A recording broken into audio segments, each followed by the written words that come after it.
This is Epictetus, born a slave, crippled for amusement. And yet, he became the teacher of emperors, shaping minds far more powerful than the man who once owned him. His story reveals something shocking about human transformation. Most people think change requires perfect conditions. Epictetus proved the opposite. Collapse, when everything is stripped away, becomes the exact environment where reconstruction begins. To understand how a man born in chains reshaped the course of philosophy, you need to understand the deeper physics beneath his transformation. Because Epictetus didn't just change his mind, he changed the architecture of his being. That architecture, what I call primordial, is the physics of transformation itself. It existed before Epictetus, before any human story, holding the pattern every reconstruction follows. Let me show you that pattern first.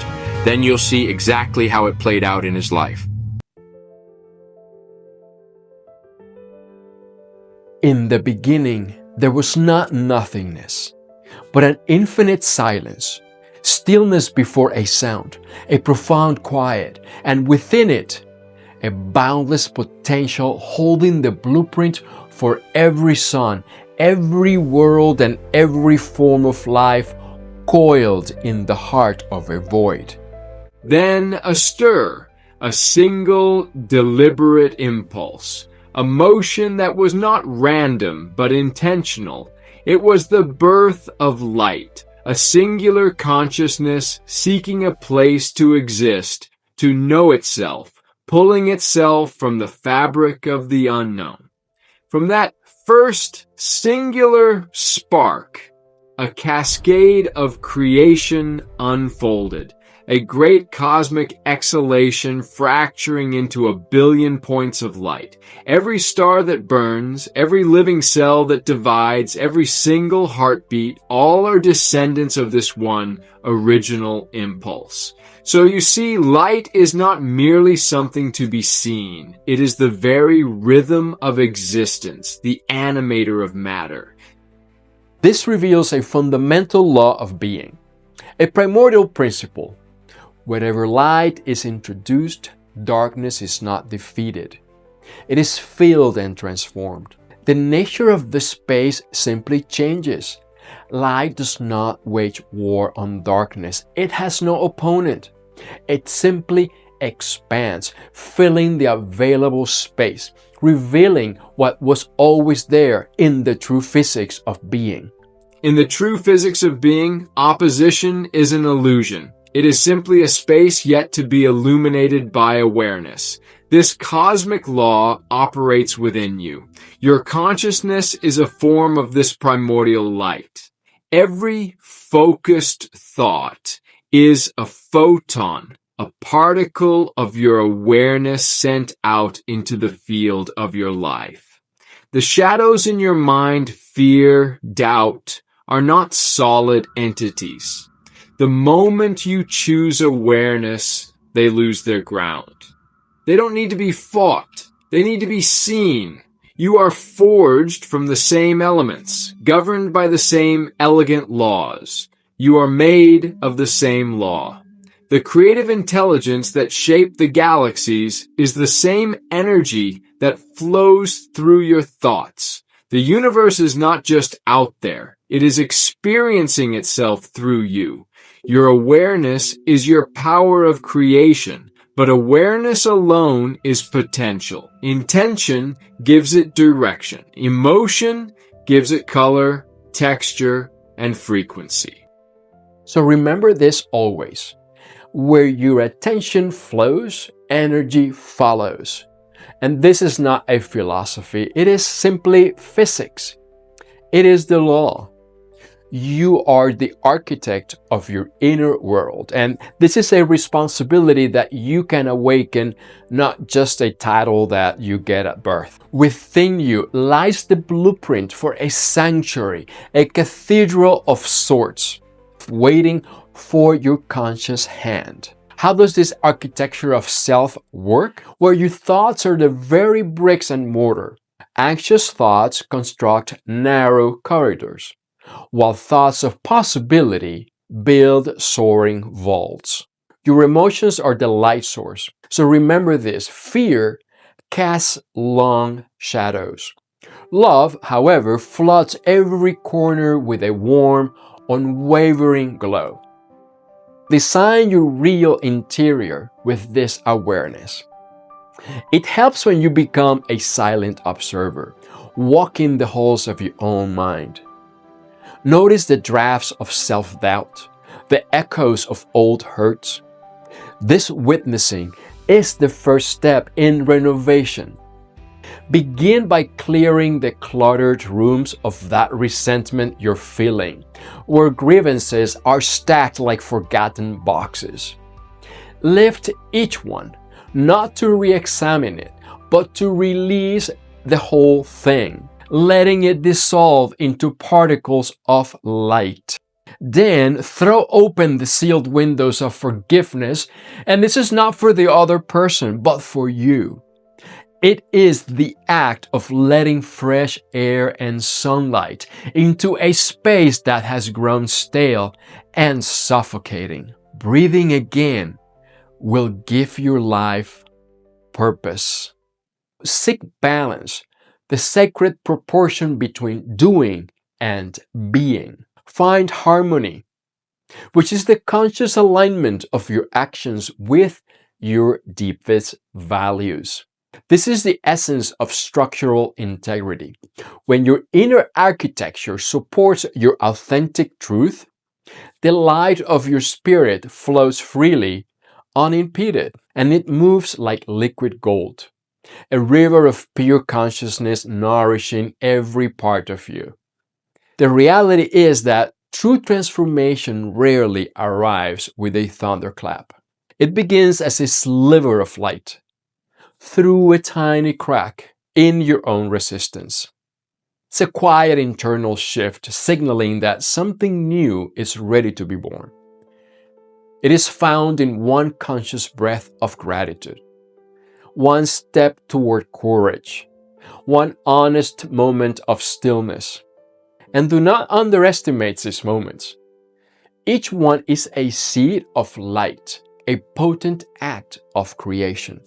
Every small act sends ripples through your being, rewriting your inner reality. Learn to see the darkness not as an enemy, but as the necessary contrast, like a rich velvet canvas upon which your light can truly be seen. It provides the depth and dimension. It's like a moth drawn to the flame. Part of you doesn't fear the intensity, but it is your own light. It is your source. It knows that it is home. Without shadow, remember this, there is no form. Without the quiet dark of rest, there can be no renewal. To master the light is to honor both sides of the spectrum, integrating your shadows with grace. From the smallest particle to the grandest galaxy, every atom obeys one fundamental principle. Expansion follows illumination. This is both a physical law and a metaphysical one.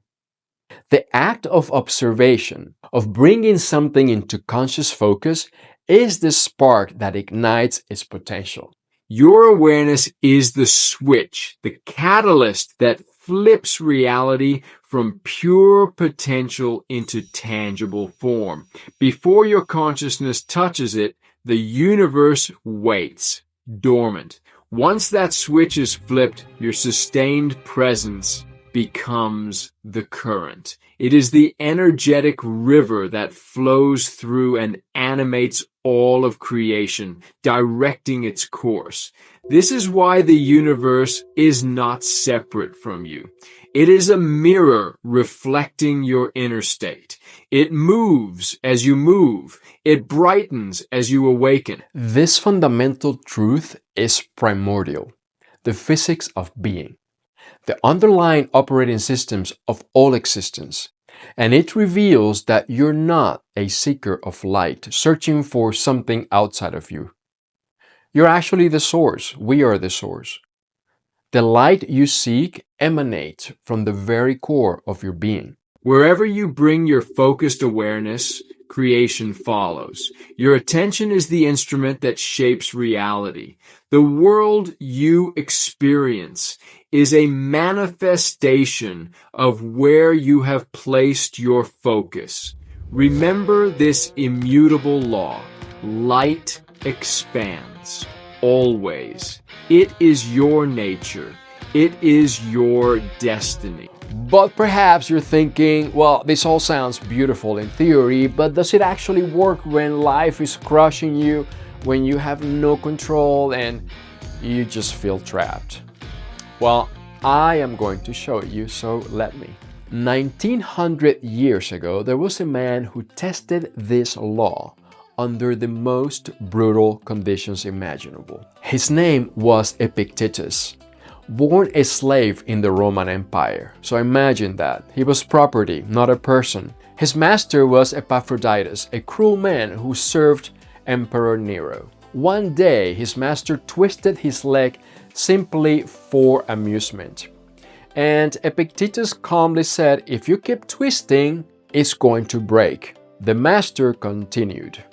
The leg snapped. He was crippled for life. He had zero control over his body, over his circumstances, and zero control over his freedom. But he discovered something his master never could. He found the crack. Epictetus realized what we just explored. He couldn't control the concrete crushing him, slavery, violence, his broken body. But he could control where he placed his light, his awareness. He divided all of existence into two categories. Things within your control, your thoughts, your responses, your inner state. Things outside your control, other people's actions, your circumstances, your past. This is the architecture of the self in action. He stopped building in the outer world and then he became the architect of his inner world. He cleared the cluttered rooms of resentment toward his master. He threw open the sealed windows of forgiveness, not for his master, but for himself. He stopped fighting what he couldn't control and poured all his awareness into what he could. Where his attention flowed, energy followed. His consciousness became his sanctuary. Eventually, he was freed. But here's what matters. His inner freedom came first. His outer reality followed. He became a teacher. His students, the future emperor Marcus Aurelius, the most powerful men in Rome, sat at the feet of a crippled former slave. Why? Because he had mastered the one thing they couldn't buy, conquer, or inherit. He had mastered the physics of being. He became the light source. His teachings survived 2,000 years. His master's name only remembered because it's attached to Epictetus' story. The slave outlived the empire. Now fast forward to 2019. I'm standing in the wreckage of my own concrete. Significant financial loss, spinal surgery, media projects canceled. I had built my identity on external success, and when it all collapsed, it felt like I had nothing. And in fact, that's what I told myself. Then, as I was looking for guidance and trying to find answers, I found Epictetus. I found the same crack in the concrete that he had found. I stopped fighting what I couldn't control. The economy, other people's opinions, my past mistakes. I poured all of my light into what I could, which was my response to things, my awareness, my inner reconstruction, and also how I defined moments and situations. The external world didn't change immediately, but my inner reality shifted first. And then, like Epictetus, my outer reality followed. And it wasn't because of willpower, it was because of physics. And this framework is available to you right now. You are the architect of your inner world. Remember that your thoughts are the bricks and mortar, what glues things together. Your emotions are the light source. So begin by clearing all those cluttered thoughts, all those rooms of resentment. Throw open those sealed windows of forgiveness. And don't do it for them, but do it for you. Stop fighting what you cannot control and then pour all your awareness into what you can. Because remember, where your attention flows, energy flows. This is physics, is how things actually work. This is the law, it's not some sort of philosophy. The darkness in your life is not your enemy. It is simply a space yet to be illuminated by your awareness. You're not seeking light. Remember that you are its source. You are the light itself. You're standing at the same choice point. You can keep fighting the concrete, or you can find a crack in it. You can keep waiting for external circumstances to change, or you can actually flip the switch now. This is my framework and I called it primordial. This is the physics of being. The same law that governs galaxies also governs our transformation. Light expands always, remember that. But the question is, will you be the source of light, or are you going to let the concrete crush you? Will you look for the sliver? Will you try to find a crack in it? It's time to expand. My name is Pagancoss, and I'd like to welcome you to your transformation. Thanks for watching.